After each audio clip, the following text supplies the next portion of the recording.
तो दोस्तों, आप सभी को फिर से पीके ऑनलाइन एकेडमी में स्वागत है।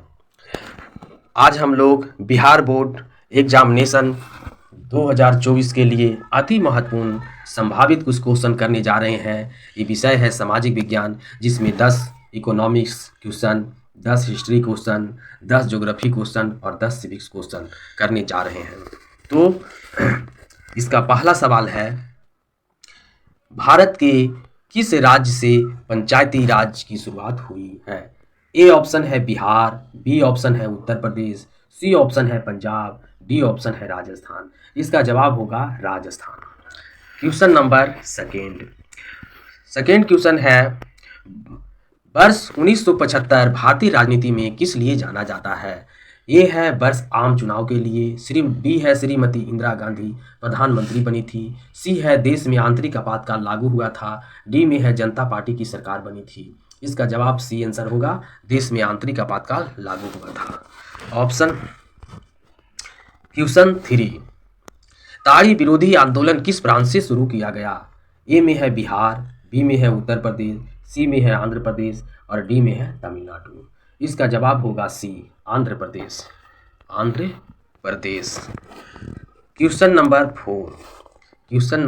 4, धर्म को समुदाय का मुख्य आधार कौन मानता है? सांप्रदायिक, नारीवादी, धर्मनिरपेक्ष, जातिवादी। इसका जवाब ए होगा, सांप्रदायिक। क्वेश्चन नंबर 5, सत्ता में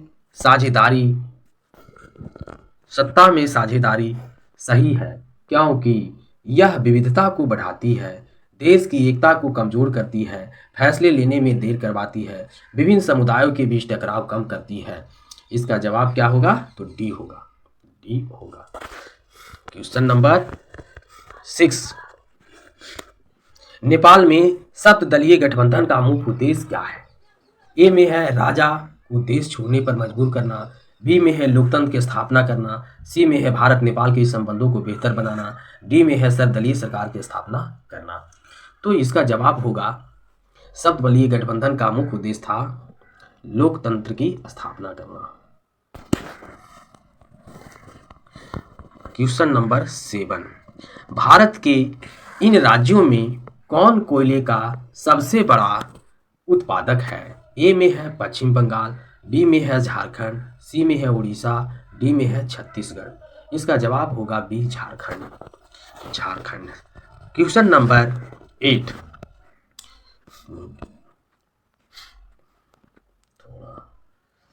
सौर ऊर्जा के उत्पादन के लिए सर्वाधिक उपयुक्त राज्य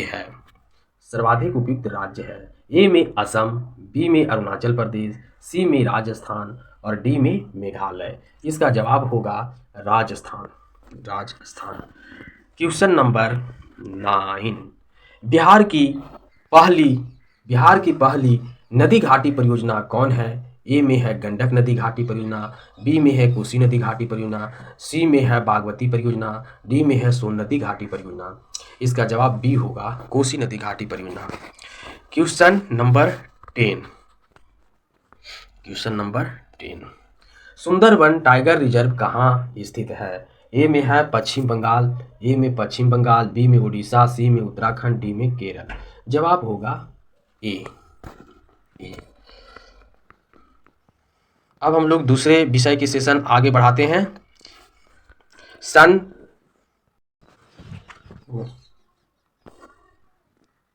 इकोनॉमिक्स के प्रथम क्वेश्चन कराने जा रहे हैं। सन 2008 और 9 के अनुसार भारत की औसत प्रति व्यक्ति आय ए में है 22,553, बी में है 25,494, सी में है 6,610 और डी में है 54,850। इसका जवाब 25,494। यह क्वेश्चन का जो है एनसीईआरटी में दिया हुआ है, इसीलिए इसे डाला गया है, क्योंकि यह सवाल जो है 8 और 9 के लिए उपयुक्त था। लेकिन हम इसलिए दे देंगे कि क्वेश्चन जो है एनसीईआरटी और एससीईआरटी से दिया जाता है, इसीलिए हम इस क्वेश्चन को इसमें रिवाइज किए हैं। क्वेश्चन दूसरा है, स्वतंत्रता पूर्व भारतीय अर्थव्यवस्था थी कृषि प्रधान, व्यवसाय प्रधान, उद्योग प्रधान, उपयुक्त दोनों। इसका जवाब होगा ए, कृषि प्रधान। क्वेश्चन 3, फूट डालो और राज करो की नीति अपनाई अंग्रेजों ने, व्यवसाय प्रधान ने, उद्योग प्रधानों ने, उपयुक्त तीनों ने। जवाब ए होगा अंग्रेजों ने। क्वेश्चन नंबर 4, अर्थव्यवस्था के प्रकार होते हैं। अर्थव्यवस्था के प्रकार होते हैं। फर्स्ट में है 2, सेकेंड में है 3, थर्ड में है 5 और फोर्थ में है 4। तो हम लोग जानते हैं कि अर्थव्यवस्था 3 प्रकार के होते हैं, पूंजीवादी, समाजवादी और मिश्रित अर्थव्यवस्था। तो 3 है। क्वेश्चन नंबर 5, अंग्रेजों ने भारतीय अर्थव्यवस्था का दोहन किया, पोषण किया, शोषण किया, इनमें ए एवं सी। तो इसका जवाब ए एवं सी होगा। ए एवं सी होगा। क्वेश्चन नंबर 6, आजादी के बाद भारत में प्राथमिक क्षेत्र का योगदान बढ़ता गया, स्थिर रहा, घटता गया। इसका जवाब सी होगा। क्वेश्चन नंबर 7, बिहार के किस जिले का प्रति व्यक्ति आय सर्वाधिक है? ए में पटना, बी में गया, सी में शिवहर और डी में नालंदा। जवाब होगा पटना। क्वेश्चन नंबर 8, आर्थिक विकास एवं मौद्रिक विकास एक दूसरे के हैं, पूरक हैं, प्रतिरोधी हैं, व्युत्क्रमानुपाती हैं, समानुपाती हैं। इसका जवाब ए होगा पूरक। क्वेश्चन नंबर 9, साहित्य की दृष्टि में विकास और वृद्धि में अंतर है, कोई अंतर नहीं है, कभी अंतर भी और कभी नहीं। साहित्य की दृष्टि में विकास और वृद्धि में आंसर होगा बी, कोई अंतर नहीं है, कोई अंतर नहीं। सतत विकास है, अपने तथा आने वाली सनदी का केवल अपना, केवल दूसरों का, उपी में से कोई नहीं। जवाब ए होगा। जवाब ए। आय एक पारिश्रमिक है जिसे कोई अपने कार्य के बदले पाता है, मानसिक, शारीरिक, बौद्धिक। जवाब इसका होगा तीनों। चलिए क्वेश्चन नंबर 12, श्रम का पारिश्रमिक है तो मजदूरी। श्रम का पारिश्रमिक क्या है? अब हम लोग इतिहास विषय में प्रवेश कर रहे हैं, जिसका प्रथम क्वेश्चन होने जा रहा है, यंग यूरोप की स्थापना किसने की थी? ए में काबूर ने, 2 में मेजनी ने, 3 में बिस्मार्क ने और डी में गैरिबाल्डी ने। इसका जवाब होगा मेजनी।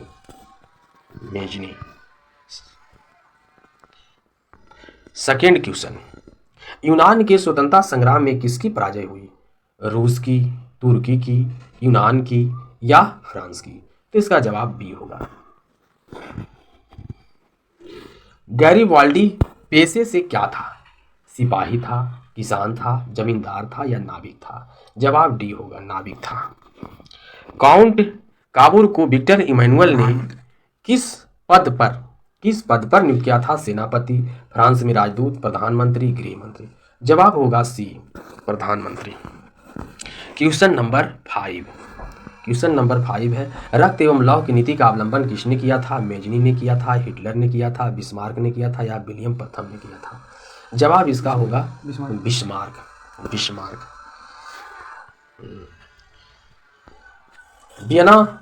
वियना कांग्रेस के द्वारा फ्रांस में किस शासक वंश की पुनर्स्थापना हुई थी? तो बोर्बो वंश की हुई थी। जर्मन राइन राज्य का निर्माण किसने किया था? लुई 18वां किया था, नेपोलियन बोनापार्ट ने, नेपोलियन III ने, बिस्मार्क ने। तो जर्मन राइन संघ का निर्माण जो किया था नेपोलियन बोनापार्ट किया था। क्वेश्चन नंबर 8, मारियान किस देश के राष्ट्रवाद का प्रतीक था? ए में फ्रांस, बी में रूस, सी में इटली और डी में जर्मनी। तो फ्रांस का था, फ्रांस का। 1830 की क्रांति के बाद फ्रांस में किस प्रकार का शासन स्थापित हुआ? ए में निरंकुश राजतंत्र, बी में संघीय शासन व्यवस्था, डी में गणराज और डी में संवैधानिक राजतंत्र। तो ये है आपको निरंकुश राजतंत्र। एक्ट ऑफ यूनियन किस वर्ष पारित हुआ था? तो ये है 1688, 1707, 1788 या 1807। तो इसका जवाब होगा 1688। चलिए 11 में, सिडाओं के युद्ध में किसकी पराजय हुई थी? ए में पर्सा की, बी में सार्डिनिया की, सी में ऑस्ट्रिया की और डी में नेपुल्स की। तो इसका जवाब सी होगा। क्वेश्चन नंबर 12, किस युद्ध के बाद जर्मनी का एकीकरण पूरा हुआ? क्रीमिया का युद्ध, सिडाओ का युद्ध, परसा डेनमार्क का युद्ध, सीडान का युद्ध। जवाब डी होगा।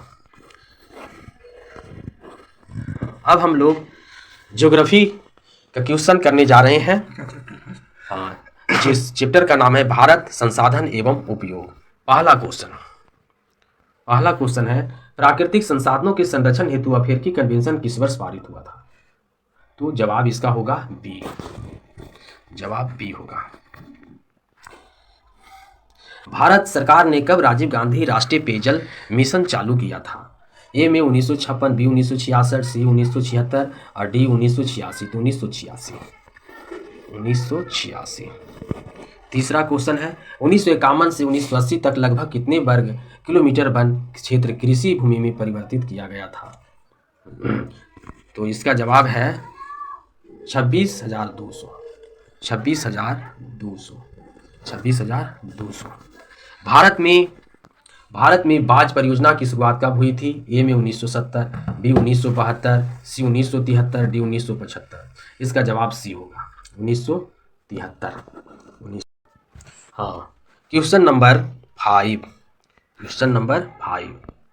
भारत में 2011 के जनगणना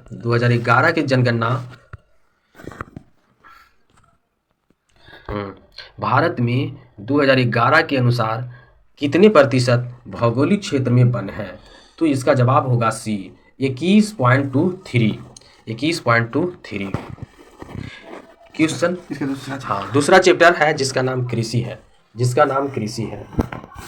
भारत में बागानी कृषि की शुरुआत हुई थी 1885 में, 1990 में, 1857 में, 1880 में। इसका जवाब आगे है। इसका जवाब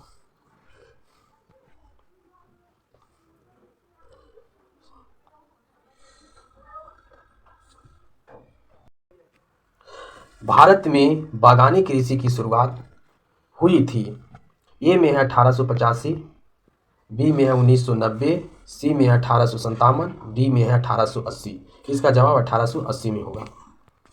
दूसरा सवाल है, हरित क्रांति का दूसरा चरण कब प्रारंभ हुआ? ए में है 1983 से 84, बी है 1951 से 52, सी है 2000 से 1 और डी है 1914 से 15। इसका जवाब होगा 83 से 84। Question number 3। क्वेश्चन नंबर 3, दुग्ध उत्पादन से संबंधित ऑपरेशन फ्लड 2 नामक योजना कब प्रारंभ की गई थी? ए में 1970, बी में 1985, सी में 1981 और डी में 1999। इसका जवाब होगा सी। इस तरह से हम लोग चारों पेपर का महत्वपूर्ण क्वेश्चन किए। तो हम आप जितने भी हमारे सब्सक्राइबर हैं अपने सभी दोस्तों यारों में इसको शेयर करिए, लाइक करें और कमेंट बॉक्स में जो अच्छी चीज़ है उसे अवश्य लिखें और जो सुधार करने की बात है उसे भी अवश्य लिखें, ताकि हम आपके लिए और अच्छा से अच्छा बेहतर वीडियो लेकर आएँ। ताकि आप लाइक करें तो हमें मोटिवेट